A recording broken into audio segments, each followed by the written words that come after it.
So you're interested to know the best weapons in Baldur's Gate 3. Well, that's exactly what you're going to be getting in this video. I'm going to be describing every rare and above type weapon in Baldur's Gate 3. So we're going to be going over a lot of weapons. And in this time-stamped and chaptered video, I'm going to break down every single one of them into tier list, tell you what I think the best weapons in the game are, and the ones that are absolutely unmissable and you should definitely be going for. So I really hope you enjoy. If you do, hit that like and subscribe button. It would help me out tremendously. And let's get right into the content.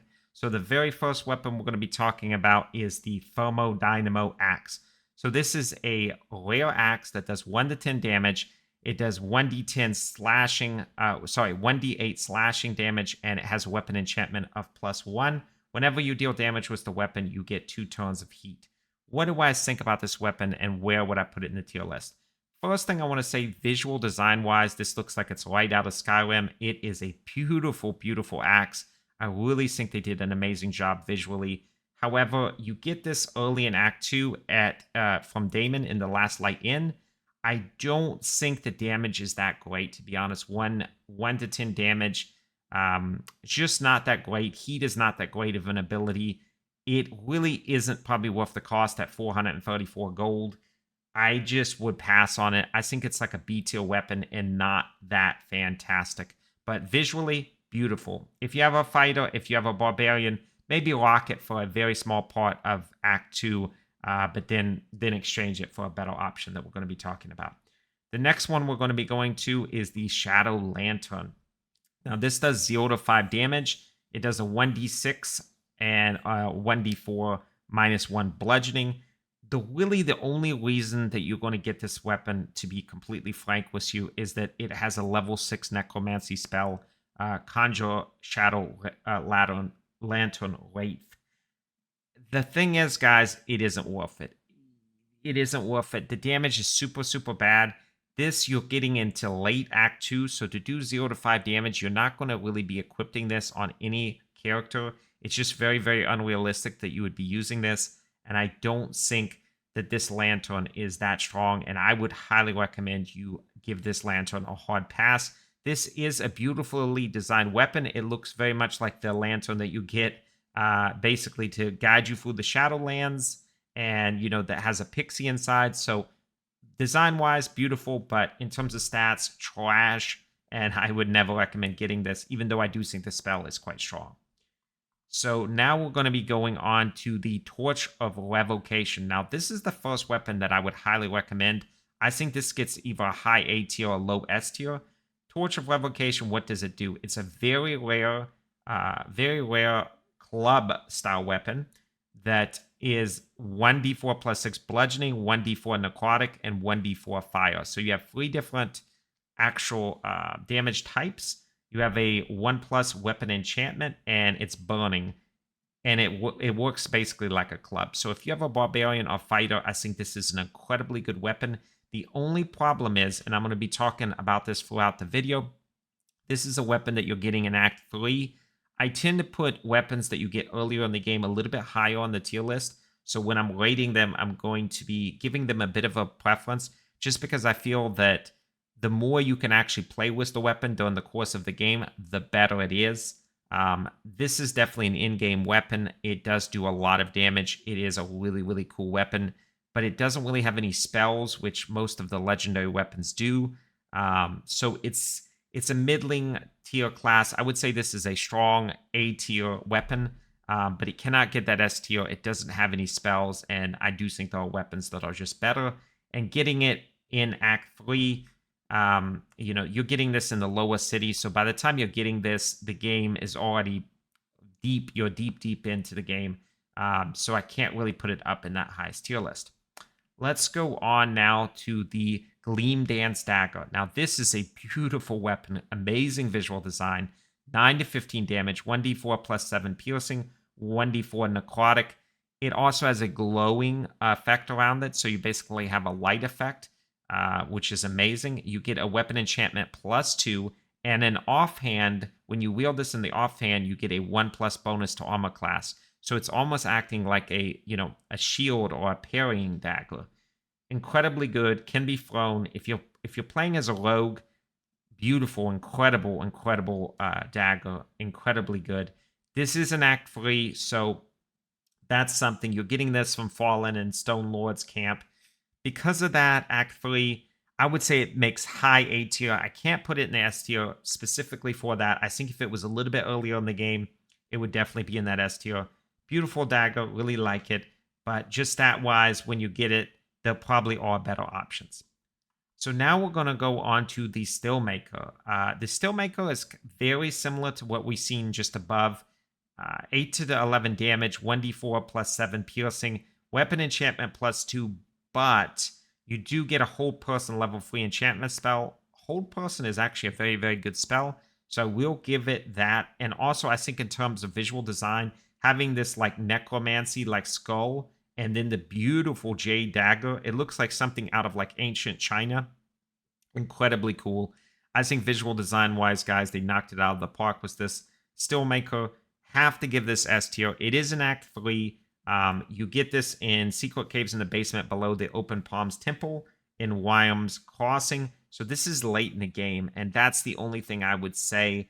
The damage doesn't really, it's not really that great for late in the game, but honestly, almost for role-playing purpose, I would use this dagger. I think the visual design is so stunning, and you do get some pretty decent stats, and you get a pretty decent spell.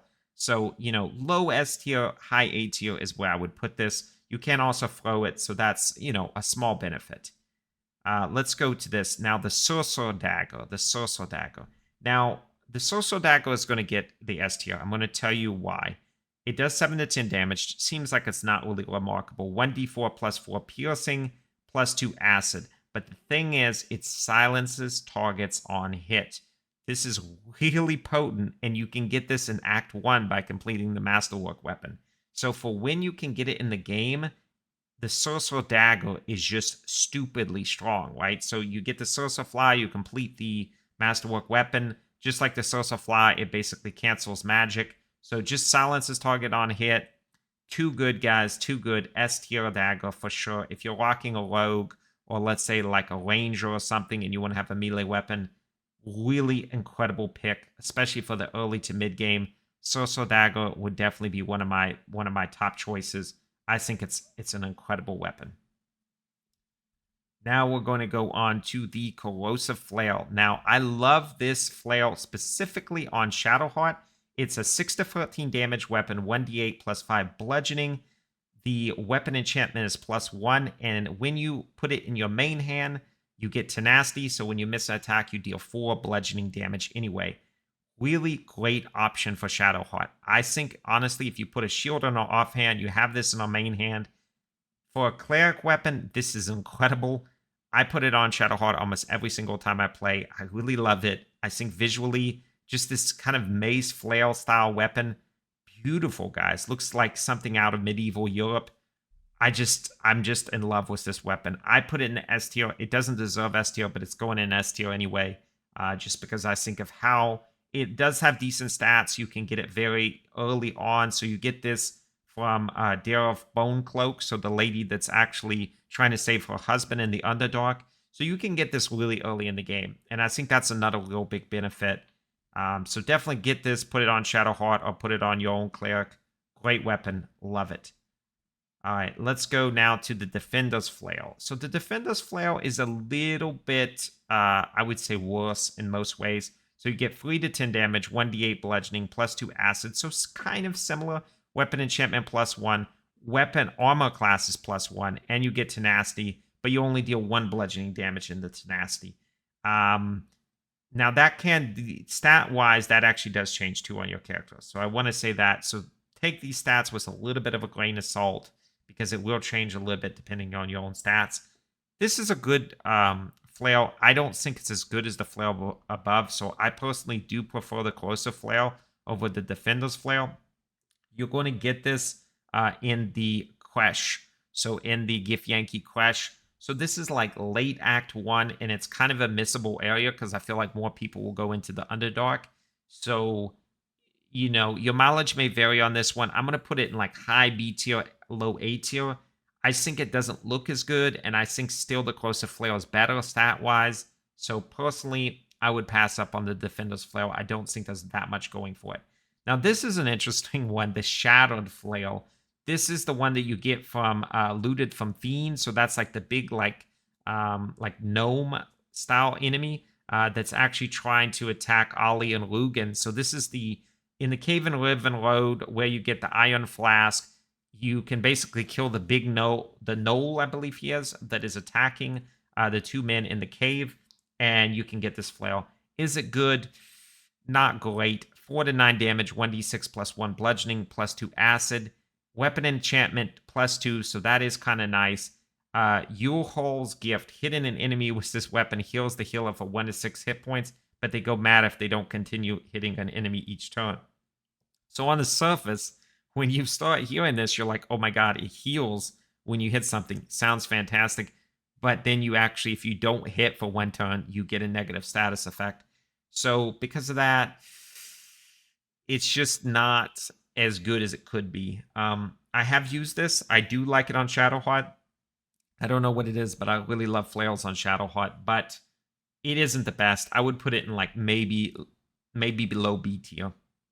I just don't think, even though it's the weapon enchantment plus 2, damage isn't super high, and the kind of ability you get is kind of a boon and a curse combined. So I would have to give this one a pass.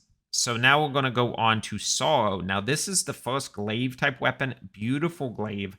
So this is a reward for completing Save the Refugees, and then you're going to go in the library. You're going to get Sorrow after you save Halcyon. Really cool. You get Sorrowful Lash, so you get a Transmutation cantrip. Not that great. You do have a long reach with this weapon, so that's something to say. The damage for the beginning of the game is actually really solid. 6 to 15 damage, 1d10 plus 5 slash. It is quite good. You are going to use both hands, so you're not going to be able to use the shield with this weapon. It does have more reach, but I just don't think, pure stat-wise, this is a great weapon. I can't put it above B tier in my personal opinion, and I just think Sorrow is outshined by a lot of other weapons. Alright, now we're going to go to the Monster Slayer's Glaive. So 3 to 12 damage, 1d10 slash, plus 2 acid.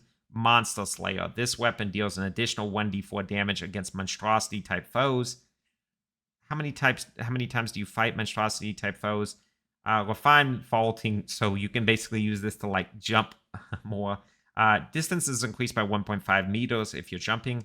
Very cool. Weapon enchantment plus 1. You know, you can get this from Laura Moonglove. So this is in basically Act 1. And she's a gnome trader that is in actually the Goblin Camp. I just don't think this is very good. I would give it a hard pass. I'd put this in like C tier. It's just a lot better weapons in the game, guys. I mean, the vaulting is really cool, but that's about it. Now, here's a weapon my wife loves. This is one of her favorite weapons on a Barbarian. I think it's an incredible weapon. The Blooded Greataxe, 4 to 18 damage, 1d12 slashing, plus 2 acid, 1d4 slashing conditional. So Relentless Revenge, when a wielder has 50% hit points or less, they deal an additional 1 to 4 slashing, weapon enchantment plus 1.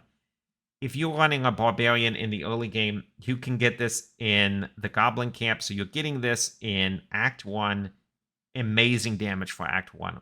Really good. Blooded Greataxe. S tier. Really, really, really good. Defender Greataxe. Now, this one you can get from the Quartermaster Tali at the Last Light Inn. Now, check this out. This is 2 to 13 damage, right? And the Blooded Greataxe in Act 1 is 4 to 18 damage. So this axe you can get later. You have to buy it, basically, and I believe the price is actually higher. Yeah, the price is higher by almost 200 gold, and it does less damage. Basically, it's only big saving boon. When you make your first attack of the round, you can reduce the weapon enchantment by +1 to increase your armor class and saving throw bonus by +1. Weapon enchantment +2. Don't get this axe. Trash. I think this is a really bad axe. No reason to get this other than the Blooded Greataxe. You're getting it later. You're paying more. The stats are bad. Defender's Greataxe. Hard pass. D tier. I don't like it at all. And I think visually it looks not good, guys. Okay, the Rat Bat. Now, this is definitely a very unique weapon. A very cool weapon. The Rat Bat can be found behind the bar in the Waning Moon in the Shadow Curse lands. So this is early to mid Act 2. 7 to 14 damage, 1d8 plus 6 bludgeoning.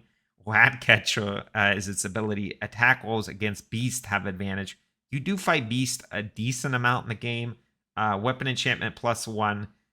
I'm going to give it A tier just for its unique name. I don't think it's like an amazing, amazing weapon, but definitely, inventive. They have some fun making this weapon, and I do like it. The Sussur Greatsword. The Sussur Greatsword. So this is another one of the Sussur weapons you can choose when you're creating a masterwork weapon. 4 to 14 damage, silences targets on hit. Act 1, guys. Sussur Greatsword, S tier, S tier, S tier, probably S plus tier. Incredible, really good. Maybe the best of the masterwork weapons. If you're doing a barbarian or you're doing a fighter, Sussur Greatsword, very good. So now we're going to go to... So now we're on to the Soulbreaker Greatsword. So 11 to 24 damage, 2d6 plus 6 slashing, plus 2 acid, 1d4 psychic, but conditional.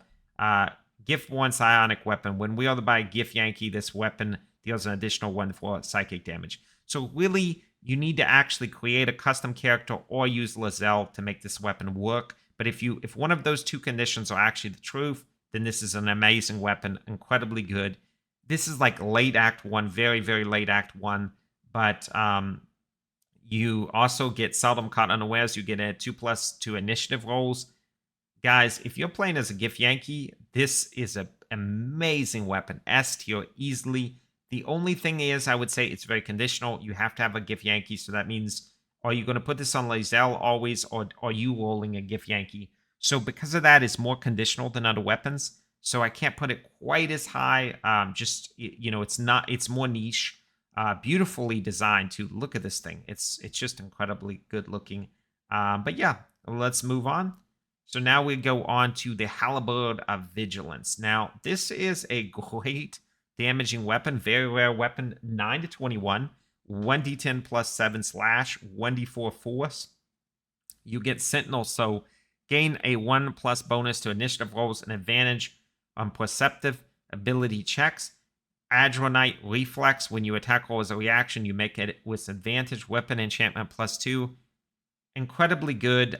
So this you can get in Moonrise Towers, in the Shadow Curse lands. So you're talking mid to late Act 2. It's worth it, guys. Great, great stats on this. I would say this is high A, low S tier. Really good weapon. Maybe not like God tier legendary, but very solid weapon. Very solid weapon. And I've played with this, and I like it. You also get that extra reach. The only thing is, it is a two-handed weapon, so just be aware you're not going to be able to use a shield with it. But I think it's worth it, and I think it's a very good weapon. Now we're going on to the Harmonium Halberd. 1d10 damage, 1+ enhancement, +2 strength. Now, if it didn't have +2 strength, guys, this would be a F tier weapon. Like, this would be bottom of the tier list. You can buy this from Damon in the Last Light End. The problem is it still does very low damage, and it has very, very little gain. You're sacrificing intelligence and wisdom to gain +2 strength. So really the only person I could see using this would be a barbarian. That's it. Maybe a fighter. But it does low damage. So even though you're gaining strength, is it worth it? In my opinion, it isn't worth it. I would pass on this. I think there's so many better halberds. Halberd of Vigilance is so much better. Yeah, Harmonium Halberd, pretty bad. Adamantine Longsword. So this can be forged in the Adamantine Forge by inserting a longsword mold and a mithril ore. Yeah, this is a good weapon, a quite good weapon. 6 to 15 damage, 1d10 +5 slash. If an adamantine weapon hits an object, the hit is always critical. So Diamond's Blade, lethal weapon. This weapon ignores resistances to slashing damage. Weapon enchantment +1. There's no way this isn't at least a strong, I would say, high A, low S tier weapon. I think it's super, super good. Now, because you have to forge things, because you have to go through kind of like a quest type situation to actually get this, I do think that kind of limits it. A lot of people aren't going to find it, but it's a strong weapon. And I think that its visual design is also a little lacking because it just looks like a regular blade. Like, I think calling it like a mithril blade or something, and maybe having a little bit more, especially with the hilt, would enhance it a little bit. But good weapon, good weapon. Blackguard's Sword. 3 to 15 damage, 1d10, 1d8 plus 1 slash, 1d4 necrotic.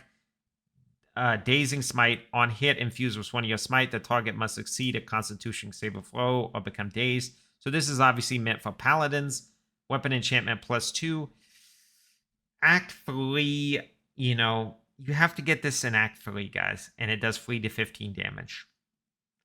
It's not that great, guys. I mean, the Dazing Smite, that's really nice, but I have to put this in like C tier. I think by Act 3, you should be going for either a very rare or legendary weapon, 100%. And I just can't really, you know, I can't recommend it whatsoever. The Blade of Oppressed Souls. Definitely one of the coolest sounding weapons. 1d10 slash, +2 acid, 1d4 psychic, 4 to 16 damage. Not incredibly strong, not incredibly weak. 1+ enchantment. You can get this Mind Flayer Colony beneath Moonrise. So you're getting this middle to late Act 2. Blade of Oppressed Souls, C tier, B tier, kind of middling.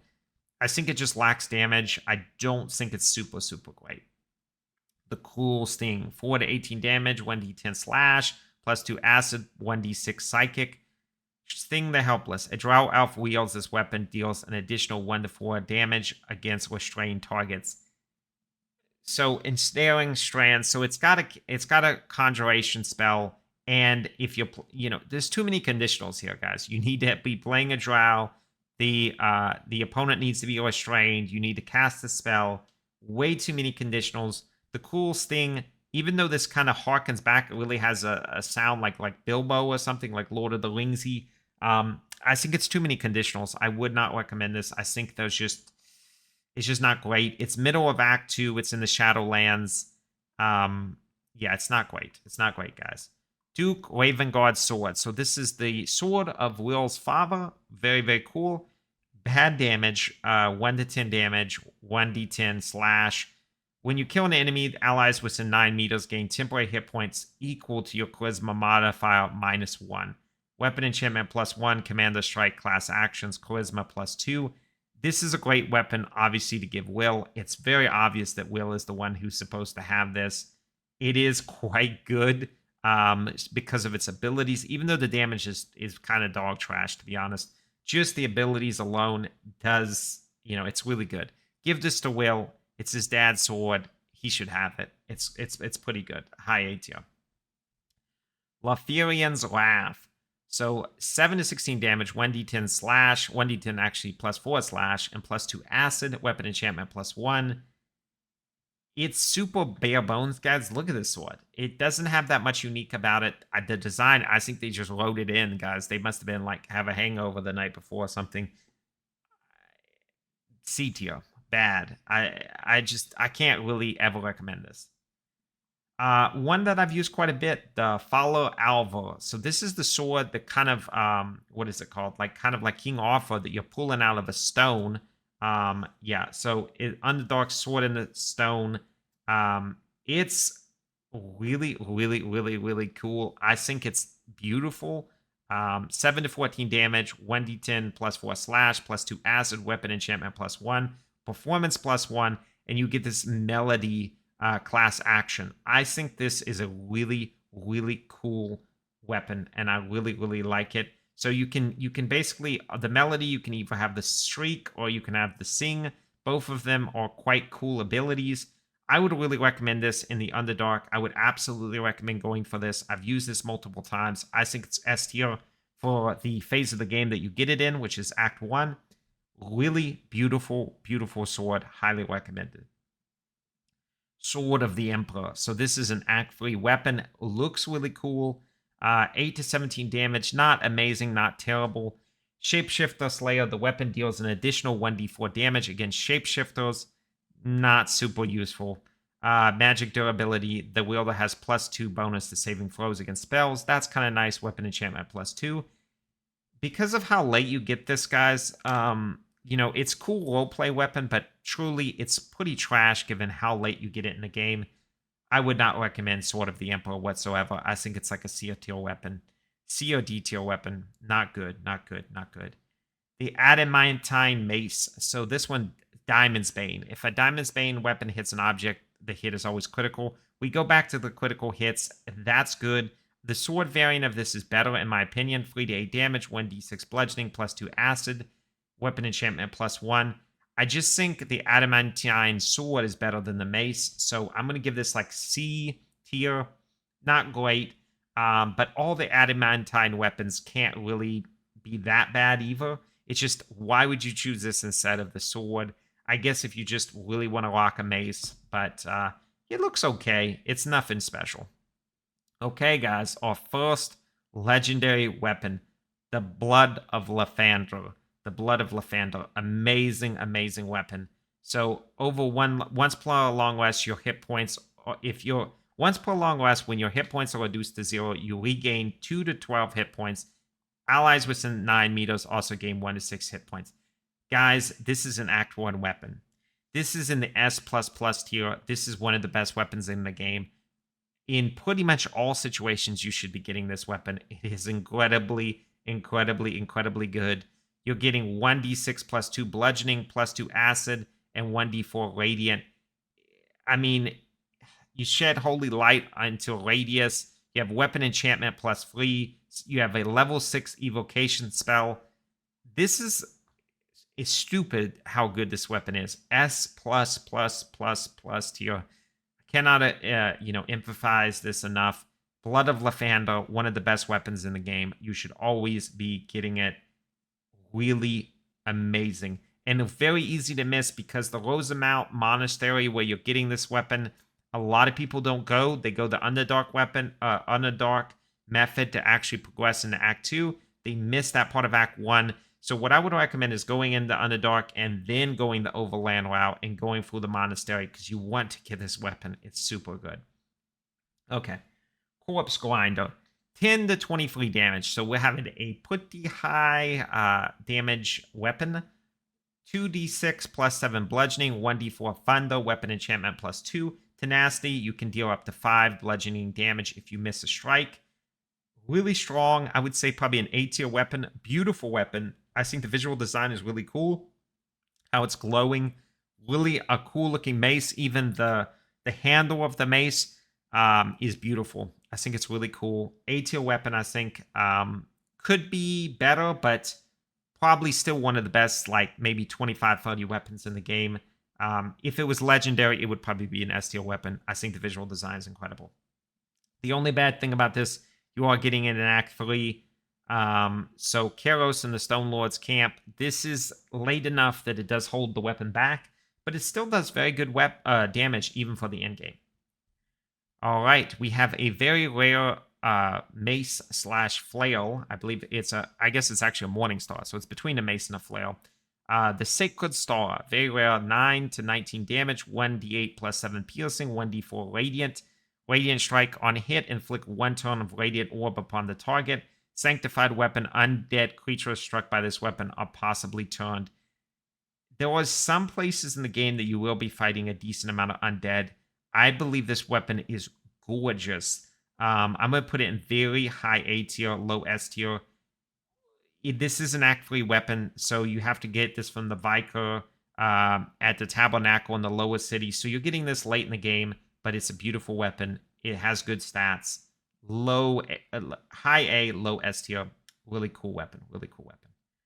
Twist of Fortune, 7 to 14 damage. When you roll 2 or less with this weapon's damage die, we roll it and take the new result. That's good. That definitely saves you from some low strikes. So a very good ability. Weapon enhancement plus 1. You get this in Act 2. I think, honestly, you get this in the Troll House or the Toll House in Act 2. For the time that you get this weapon, I think it's a good weapon. I think it's high A tier. It's not the best weapon in the game by any measure, and I don't want to overhype it, but I do think the Twist of Fortune is solid. And in a lot of playthroughs, if you want to rock kind of a Morning Star Mace type weapon, it's a good weapon to go for. We are going to now go to the Unseen Menace. 3 to 12 damage, 1d10 piercing, plus 2 acid, Invisible weapon. The weapon is invisible when equipped. It loses this property for 2 rounds on a missed attack roll. Weapon enchantment +1. I don't know. This is a weird one to me. I mean, yes, it's invisible if you're hitting things. How does that help you? I mean, like even the statement is yes, but what exactly is hitting you? Not great, guys. Meme weapon. This is in category meme. Probably like D or F tier. Just avoid this. It's cool. That's all you can say. It's a pike. I mean, I don't know what else to say. It's pretty bad. Cacophony. So 1d8 bludgeoning +2 acid, 1d4 thunder. So I guess that's where Cacophony comes from. Weapon enchantment +1. It has Thunderous Smite as an ability. So if you're kind of playing like a mage that also wants to be a paladin, really cool weapon. Looks beautiful. Probably high B tier.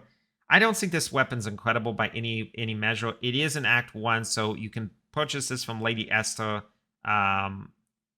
It's not great. It's not terrible. It is good for Act 1. The damage is quite good for Act 1. It does get outshined, I think, as the game goes on later. But not terrible. Not terrible. Catitiff Staff. 8 to 15 damage. 1d8 +7 bludgeoning. You gain a 1+ bonus to spell save DC and spell attack rolls. Weapon enchantment +2. Catitiff's Restoration. Topple. It's an Act 3 weapon, guys, and that's what holds it back. I think if it wasn't Act 3, so you get this in the lower city. If it was Act 2 or Act 1, I think this would be a really good weapon. Being in Act 3, I have to put it in like around C tier.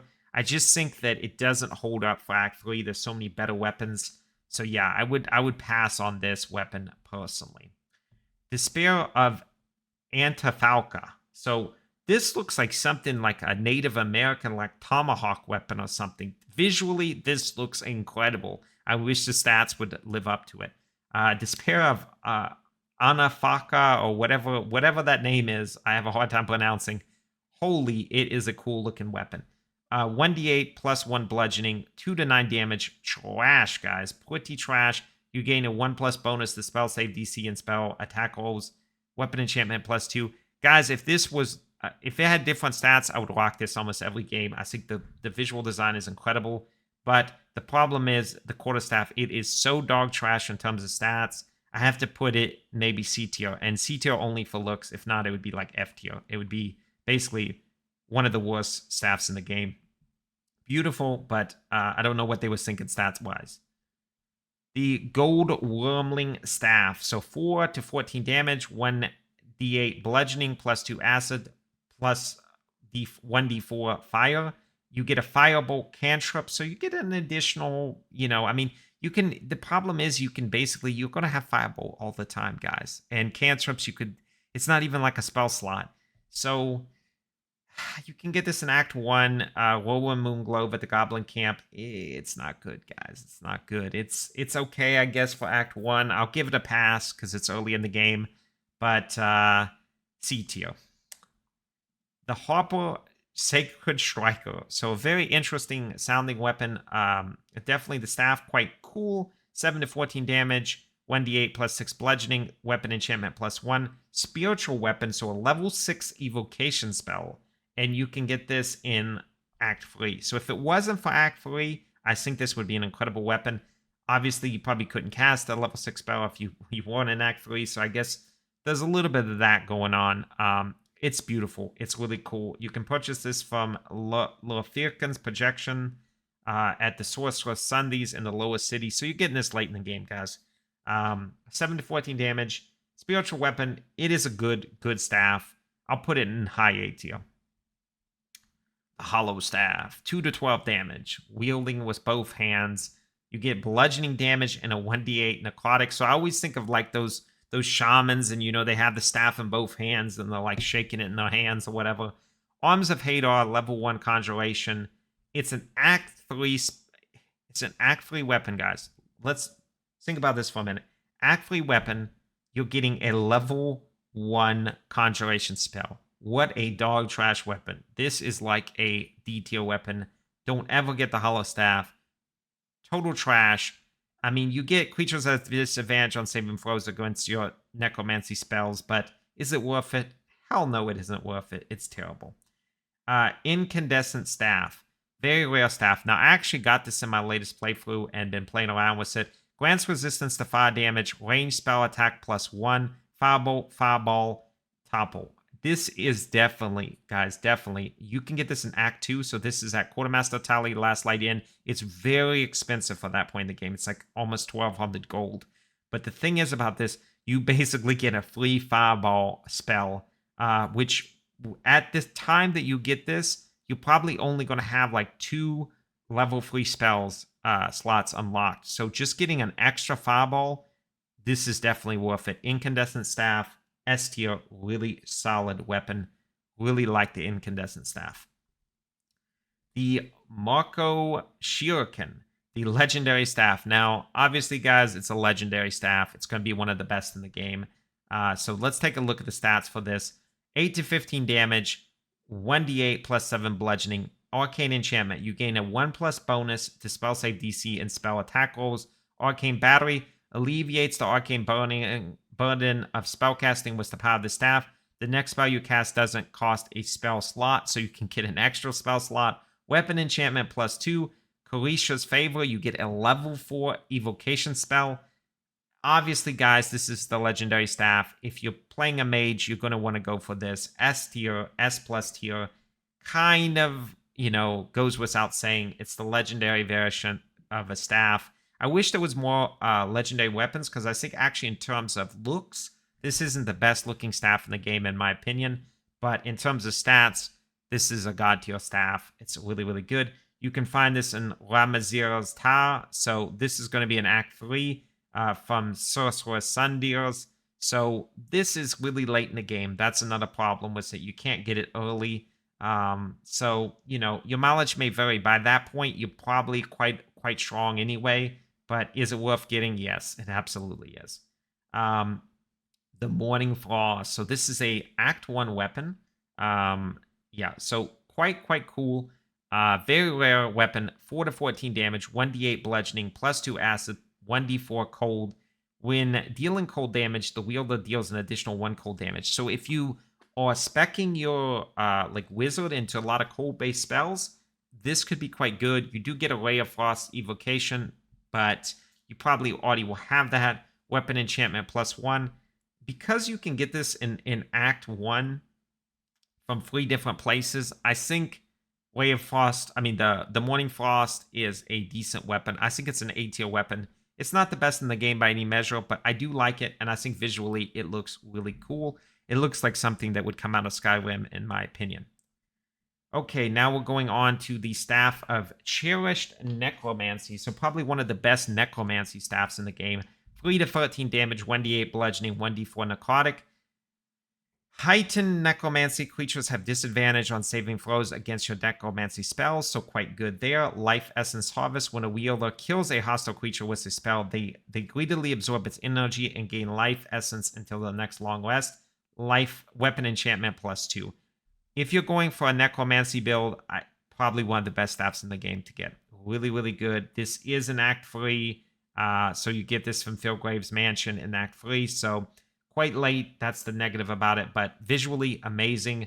If you're playing a Necromancer or Wizard that's specifically, spec'd in the Necromancy, definitely the staff you want. Really, really good. A tier. High A tier. Staff of Spell Power. This is another Act 3 staff. You get 2 to 9 damage, 1d8, +1 bludgeoning, Arcane Battery. So you get the Arcane Battery again, Weapon Enchantment +2. The thing about this is you're getting this from the House of Hope. When you get the Staff of Spell Power, you probably should be going for the Markoheshkir, the legendary staff. So I don't think there's much point to get the Staff of Spell Power, to be honest. I think by that point, you should already be going for a legendary equipment. So I have to kind of put this in B tier, not because it's bad, but when you actually get it, there's better options. That's really all I can say about this one. The Spell Sparkler, really cool. I get this and I use it actually in my Mage playthrough, so you can go check that out if you want to check my lives. The stream, I'm using it right now. Spell Sparkler, you basically gain lightning charges. So then when you do lightning attacks, you deal additional damage. 2 to 9 damage. It's not that great, but here's the thing. It's an Act 1 weapon. You basically get this for the Rescue the Grand Duke side quest, which is like where, in the Risen Road, you get this really early Act 1. So it's really good for when you get it. So I'm going to put it in the high A tier. Whoa. Now, this is a really cool looking staff. Probably one of the coolest looking staffs in the game. It looks like kind of like a bat or maybe like a naked drow with wings or something. 3 to 19 damage, 1d8 bludgeoning, plus 1 necrotic. Arcane enchantment, you gain a 1+ bonus to spell save DC and spell attack rolls. Arcane vampirism, when the creatures affected by your spells fail any associated saving throws, we gain 1 to 4 hit points. Weapon enchantment, plus 2 blight, level 4 necromancy spell. It is a level 3 weapon. You get this from killing Kalzor during the Pale Elf quest. The issue being that it's so late, you're going to get this in Act 3. But is it a cool weapon? Hell yeah, it is. Top of A tier, in my opinion. The Harmonic Dueler. Harmonic Dueler, 7 to 14 damage, weapon enchantment, plus 1, mellow harmony. Is it good? Not really, guys. It's pretty bad. I mean, it does decent damage. It looks really cool, but this is an Act 3 weapon, guys. I'm going to put it in B tier. I just think I've never once really was desired to use this. I used it for like 5 minutes, and I thought, I don't like this at all. Pass, guys. C tier. C tier weapon. The Adamantine Scimitar. So we go back to Adamantine weapons. If an Adamantine weapon hits an object, the hit is always critical. Weapon enchantment plus 1. If, this is obviously going for the Drizzt build. If you're going to play as Drizzt Doradin, you're going to want the Adamantine Scimitar. This is a beautiful, beautiful, beautiful weapon. You can get this in Act 1. Inserting mithril ore into a scimitar mold. This is a beautiful weapon. So what you might want to do here is you just might want to create 2 of these for Drizzt. Really, really beautiful weapon. Have to put it in S tier. Really, really cool. The Justicar Scimitar. So a Shara weapon. 9 to 14 damage, 1d6 slash, plus 2 acid. Shadow Binding. If you attack with advantage, you have a chance of blinding your target. Weapon enchantment plus 2. I would put this, since you get this in middle, you get this like middle Act 2, late Act 2, and the Gauntlet of Shaw. I think that this is a pretty strong weapon for that point in the game. I would probably put it in like high A tier. I don't think it's the best weapon in the game by any measure, but I do think it is decently strong, and I do like it. So Justicar Scimitar, would recommend. Not the best in the game, but not bad either. Not bad. The Thorn Blade, 4 to 9 damage. When concentrating your melee weapon attacks, deal an additional 1 to 4 poison damage. Ensnaring Strike, it's a melee level 1 conjuration spell, weapon enchantment plus 1. You can buy this from Daemon in the Last Light Inn again, just like many other weapons. Early Act 2, very poor damage. Cool looking blade, but, Adamantine Scimitar you could already get in Act 1, so why the hell would you be buying this? I just don't see it. I don't think it's super good, guys. Don't think it's super good. Knife of the Undermountain King. Now, this is a really cool weapon. 8 to 13 damage. Organ Rearranger. The wielder scores a critical hit when rolling 19. When they roll 2 damage or less, we roll the dice, taking the highest result. Shadow Blade, you have advantage on attack rolls against lightly or heavily obscured targets when using this blade. Weapon enchantment plus 2. This is an Act 1 weapon. That you can find in the Githyanki Quest. This weapon is definitely S+ tier. This weapon is incredibly good for Act 1, late Act 1. If you're doing like a rogue or something, anybody that would be using like a short sword or dagger, like ranger, amazing weapon. Really, really cool. One of the most underrated weapons in the game. Definitely go for the Knife of the Undermountain King. Incredibly good. Sword of the Clutching Umbral. Sword of the Clutching Umbral, you're getting at the Last Light Inn again. 4 to 9 damage, weapon enchantment plus 1. Guys, skip. Trash tier weapon, really bad. Totally skip this weapon, terrible. Sword of Lifestealing, 5 to 10 damage, lifestealing critical. On a critical hit, the target takes an extra 1 to 10 necrotic. As long as it isn't a construct on undead, you also gain 10 temporary hit points. This is a really cool ability. And I will say the ability, I think, makes it much better than it would be. You're getting this in early Act 2, Daemon, Last Light In, just like a lot of weapons. But it's low damage. I would put it in like middle B tier. I don't think it's incredible. It's not terrible. Okay, now we're going to the Baneful. So you can buy this from Blurg at the Myconid colony. So this is early to mid Act 1. 7 to 12 damage, 1d6 piercing, +2 acid. The Blade's magical powers only function if it's bound to an Eldritch Knight or Warlock's pack weapon. So it's got some really weird, like very specific conditionals. This weapon has a +1 bonus to damage and attack rolls, Bountiful Blade on a hit, possibly Bane your target. The Bane thing is really kind of cool. It is very unique. If you're playing as Eldritch Knight or you're playing as a Warlock, maybe you would use this. It is a level, like it is an Act 1 weapon, so I'm going to give it a pass, but it's like a B tier weapon. It's not incredible. The Sickle of Bulal. One of the coolest looking weapons in the game. 1 to 7 damage. Visually, they did a great job with this weapon. It's so bad, guys. You should never, ever, ever, ever, ever play with this blade other than just role-playing with one of the worst weapons in the game. It's basically about the fake god, Booyal, climb down the cragged rocks near the Sailor Knight Temple in the Underdark. Incredibly cool-looking weapon, but you should never do it. Maybe use it if you're like role-playing with like the worst weapons in the game or something. Or just like role-playing as a fool or something. It's a terrible weapon. Sussur Sickle. So this is another of the Sussur weapons, so you know it's going to possibly silence on hit the target, 3 to 6 damage, 1d4 slash, +2 acid. There are better Sussur weapons. I would pass on this C tier, but its ability to silence is very, very good. Spear of Night. So this is really cool. So this is found in the Gauntlet of Shaw. So this is one of the weapons you can get in the Gauntlet of Shaw and with the quest with Shadowheart. Quite cool. If Shaw allows it, use this spear to kill Night Song, Shaw's Blessing.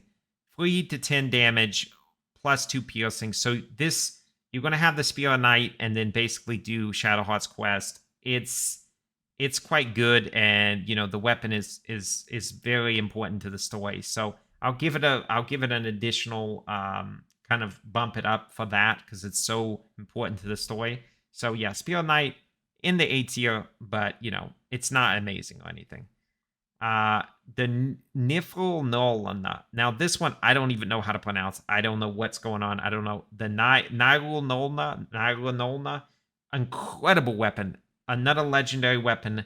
It's a trident. 11 to 26 damage. Now listen to this, guys. Listen to what you can actually do. 1d8 piercing. 1d6 thunder, 1d4 necrotic. This weapon will return to your hand when thrown. You cannot be forced to drop the trident. When thrown, the weapon creates an explosion that deals 3 to 12 thunder damage in a 6-meter blast centered around the target. Veil of the Wind, you get a +3 meter bonus to movement speed and jump distance. Equipping this weapon gives you immunity to falling damage. Nyon or glowing, this object shines with a glowing light in a radius of 6 meters. Weapon enchantment +3. This is honestly one of the best weapons in the entire game. Maybe the best weapon in the entire game. Unbelievable god tier weapon. If you have like a barbarian and you love throwing weapons or something, this Nolna is incredible beyond belief. It looks like, you know, like a trident was handled by a god or something. I could maybe use this in my 4 build. I have to think about that. That's really cool. Incredible weapon. Yeah, Act 3. So you can find it in the Painted Chest in Cholt after being teleported there by the Djinn in the Rivington Circus. So this is going to be quite late in the game, unfortunately. But just in terms of absolute overall power, best trident in the game, bar none. One of the best weapons in the game, bar none. Incredible visual design. Really, really cool. The Sparkly Points. So this is another one of the lightning-based weapons that you can get for saving the Grand Duke or rescuing the Grand Duke, even though you don't rescue him here. That's what the quest is called, Rescue the Grand Duke in Act 1 in the Risen Road. 2 to 6 damage, but you get 2 lightning charges. So if you're playing as a lightning-based character, this can be quite strong weapon. I'm going to put it in the B tier. It doesn't have the best damage, but you're getting it so early in the game that I'm going to give it a pass, and I do think it has some really strong things because of that. Sparkly points is pretty good. Okay, now we're getting to the Clown Hammer. 9 to 21 damage. It is a stupid looking weapon. This is an outrageous weapon. Grim irony. Whenever this weapon lands a critical hit, both target and attacker have to succeed a wisdom saving throw or be affected by fits of laughter. Don't ever play this. Is this a meme? This is absolutely a meme rare Warhammer weapon. Getting this in Act 3. So you get this from the circus. I don't even know what you're thinking if you're using this. Meme tier, F tier. Never use the Clown Hammer. Stupid. Yeah. Charge-bound Warhammer. This hammer's magical powers only function if it's bound to an Eldritch Knight or Warlock's pack weapon. So very, very, very similar to the weapon that we were looking up a little bit before, where it's very conditional. The weapon has a 1+ bonus to damage and attack rolls, and the weapon deals an additional 1 to 6 lightning damage. So if it's a bound weapon, it can be quite strong. It only does 1 to 10 damage, but then you get that additional 1 to 6 lightning. Weapon enchantment +1. You're getting this in early Act 2 at the last light in from Daemon again. It's not a bad weapon. It's just not the best weapon in the game. Hammer of the Just. So this is a cool weapon. 9 to 21 damage. You get a 1d10 bludgeoning, 1d4 radiant. Slay the Wicked. This weapon deals an additional 1 to 6 bludgeoning damage against fiends and undead, which you fight a decent amount of fiends and undead. Weapon enchantment +2, and you get a Detect Thought level 2 divination spell. Incredibly cool looking weapon. Good stats. Hammer of the Just, I'm going to give in the high A tier. I think it's a really good option if you're playing as, let's say, like a paladin or a barbarian. Really, really cool option. I like it a lot. Keldrick's Warhammer, 8 to 20 damage, so some really good damage numbers. 1d10 bludgeoning, 1d4 psychic, so quite good there. Weapon enchantment +1. You're getting this in Act 2. You can be looting it from Kefric Thorn after fighting him in the Mind Flayer combat lineage. So this is like getting pretty late in Act 2, middle to late Act 2. But it's strong, dude. It's really good. The damage is good. It doesn't have any like unique spells or anything, which is a bit of a shame.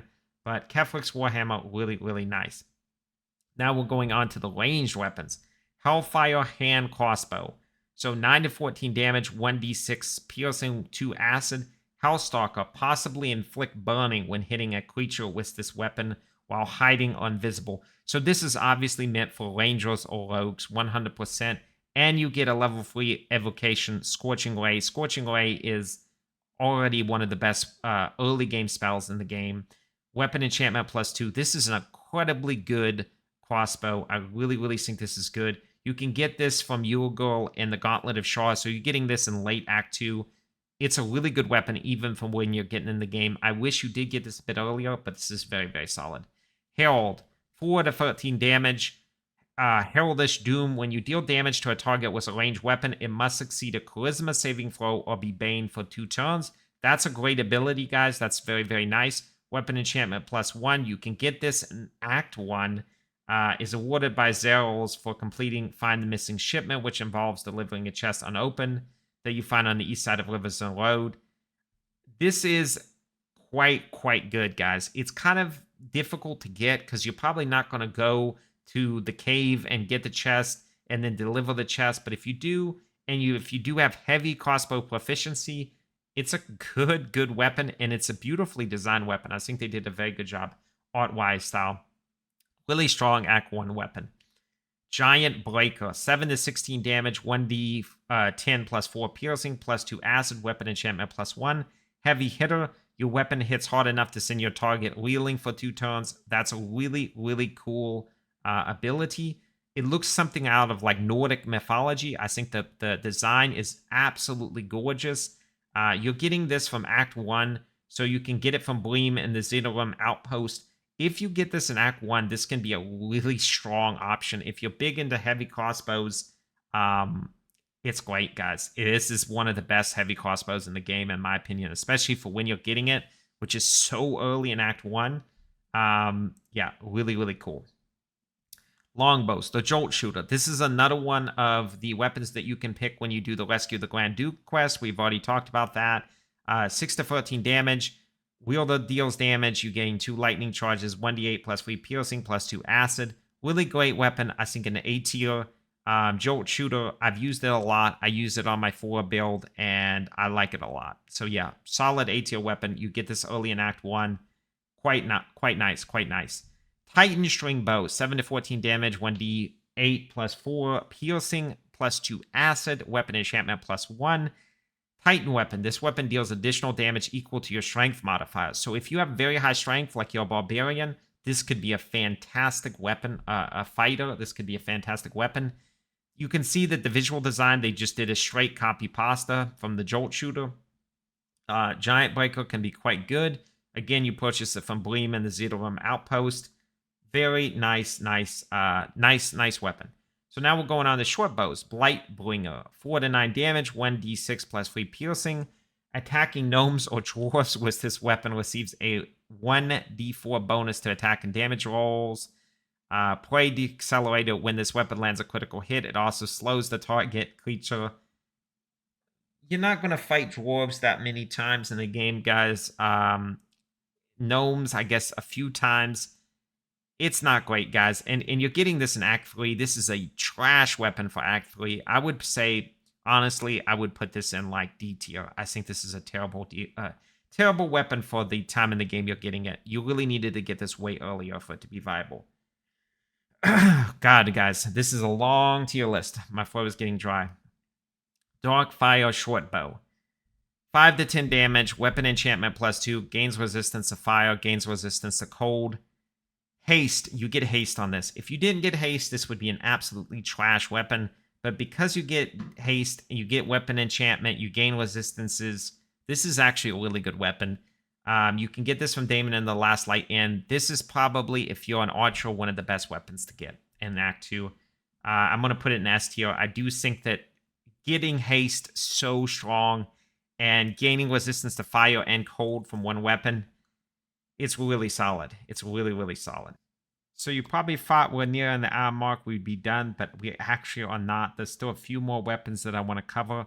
Now I'm going to the absolute best weapons in the game. Most of the legendaries are here. There actually is no one resource that has all the weapons, so I had to go through multiple wikis. Really hope you like this, guys. Hit that like, hit that subscribe button, and let's get now to the absolute god tier weapons in the game. I think some of the best weapons in the entire game and a lot of the legendaries. So Baldur's Giant Slayer. So what this is it's a two-handed greatsword. 2d6 slashing. Giant Slayer is its ability. On hit, double the damage from your strength modifier. This weapon grants you advantage on attack rolls against large, huge, or gargantuan creatures. Weapon enchantment plus 3. And you get giant form from this. This is an absolutely insane greatsword.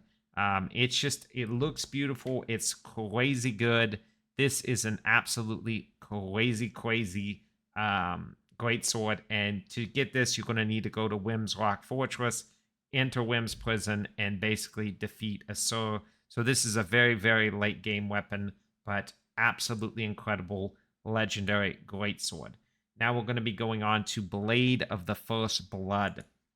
Blade of the First Blood is one of the best daggers in the game. You do a 1d4 piercing and a 1d4 necrotic. You have a weapon enchantment of plus 2 and improved critical. The number you need to roll a critical hit when attacking is reduced by 1. This effect can stack. So basically you have a situation that it goes from having a 20 as a critical to a 19 as a critical, but there's other abilities in the game that can enhance this further. And you also have exploit weakness. Creatures hit with this weapon receive vulnerability to piercing damage, which is what this weapon is actually dealing.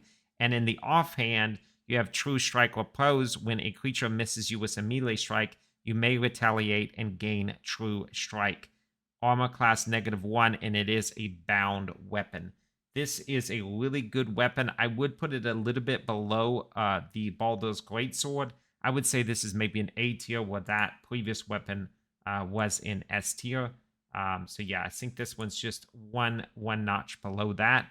And now we're going on to the Crimson Mischief, guys. The Crimson Mischief. Let's take a look at this weapon.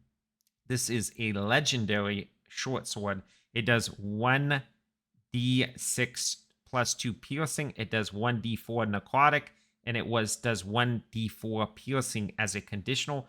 Prey Among the Weak is its ability. The weapon deals an additional 1 to 4 piercing damage against targets with 50% of their hit points or lower, so as they get weaker, it does more damage.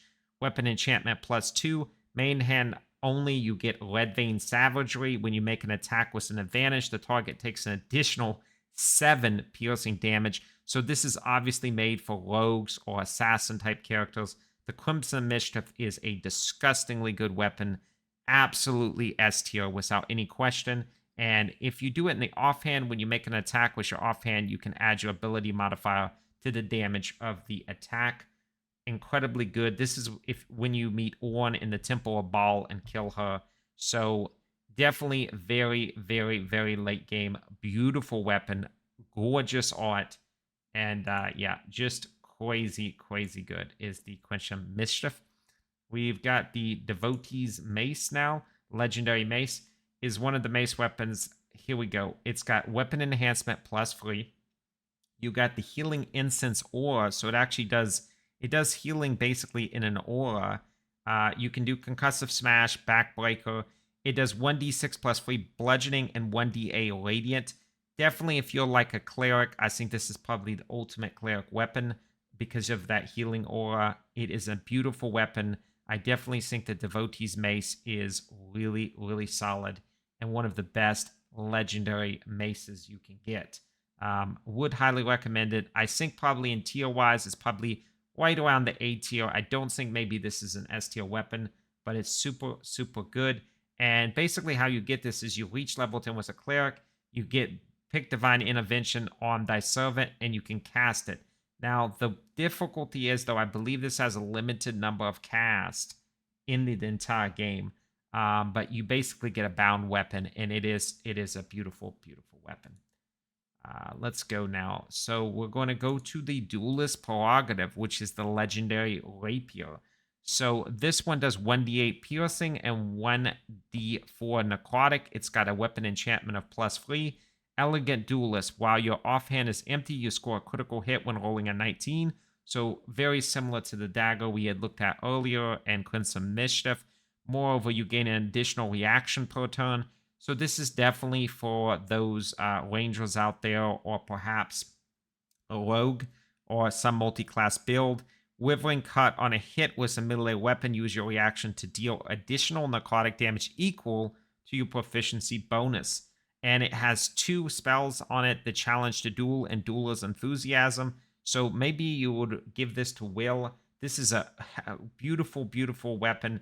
It is going to be an Act 3. You have to do the quest, Save Venera. So yeah, this is near the Basilisk Gate. Very, very late game. Beautiful weapon. Incredibly, incredibly good. Pretty much almost all of these legendaries are going to be in the S tier. It's just where are they in the S tier and how good are they? So now we're going to be going on to the Gonrick Maul. So we're going on to the Gonrick Maul. This is the legendary longbow. So if you are playing a bow build, then it's probably a certainty that this is the bow that you should be going for in the end game. So what do you get for it? You get a 1d8 +3 piercing damage. You get weapon enchantment +3 bonus. And on hit, possibly inflict a guiding bolt conditional damage. Next attack roll upon the target is made with advantage. Gonrick Maul is glowing, so it has a toggleable glowing light in 6 meters, so it basically has a light effect. You gain, there's also Celestial Haste on the bow, so you get a hasten status for 5 turns without a lethargic debuff, and that recharges every long rest. And you get a Bolt of Celestial Light, which frightens your target's 2 turn, does 1d8 radiant damage, an additional 1d4 radiant on sequential turns, and that recharges on a short rest. Incredible bow. Disgustingly good. If you're a ranger, if you're an archer character, you pretty much got to go for the Gonrick Maul. It is just stupidly, stupidly good. And yeah, it's incredible. And let's see here. So now we're going to be going to, let's see here, Selûne's Spear of Night. Now, we've already talked kind of about the Spear of Night. The Spear of Night's kind of a special weapon because, again, with Shadowheart and the whole Night song. So I don't want to get into too many spoilers in this video because this is just about weapons. So let's take a look at this. 1d8 piercing two-handed, 1d6 piercing one-handed. So you can do it this in either two-handed or one-handed. Weapon enchantment +3. Saloon's Blessing, gain advantage on wisdom saving throws and perception checks. Dark Vision, see in the dark up to 12 meters. Moonbeam, level 3 evocation spell, and Moonmote class action. Now, I'm going to tell you, if it was not for Moonbeam, I would think this would maybe be like in the A tier, probably one of the weakest legendaries you can get. The thing is, Moonbeam is an incredible spell, and I would highly recommend you pick this up. This is kind of nice too, because you have a bit of range with this. And it's a really cool spear-looking weapon. I think the weapon art is really cool. I'm sorry on this that you don't get to see the art. I tried to find all the weapons in one resource, but it's just not available. So I did the best I could pasting these resources together to give you a comprehensive summary. Saloon Spear of Night, I would highly recommend it. I do think it is a fantastic option. And Moonbeam is a disgustingly good spell. Really good weapon. So let's move on. And now we're going to be going to the last two weapons. And this is a legendary greatsword, the Silver Sword of the Astral Plane. So the Silver Sword of the Astral Plane does 2d6 plus 3 slashing plus 1d6 psychic, which is conditional. You rend the enemy's body and soul and possibly stun them. So this has to be yielded by a Githyanki. So it's definitely one of those weapons that you need to absolutely be a Githyanki to use this to its full effect. I do think this is a absolutely crazy good weapon if you're a Githyanki. You get a Githyanki, you have advantage on intelligence, wisdom, and charisma saving throws. Resistance to psychic damage, cannot be charmed. And the Githyanki does that additional 1-6 psychic damage. So this is really only good if you're a Githyanki. Now, where can you find it? You can basically find it from Sheraf's Crevasse, so this is going to be way, way late. You can take Raphael's deal, talk to Voss, you can get it then. Or you can actually drop it from Kefric Voss in Act 1, but it's a very low % chance that's going to happen. That's extremely hard fight Act 1. I would not recommend that. But it is a disgustingly good weapon, but only if you're a Githyanki. I really hope, guys, you love this list. Please, please hit that like and subscribe button. I did my absolute best. I know I probably missed a weapon. I know I probably made 1 or 2 mistakes, but I did my best, guys. I honestly, from the bottom of my heart, tried to hit it out of the park with this one. So please share this as much as you can. Thank you guys so much, and I'll see you guys in the next video. I had a ton of fun and hope you did too.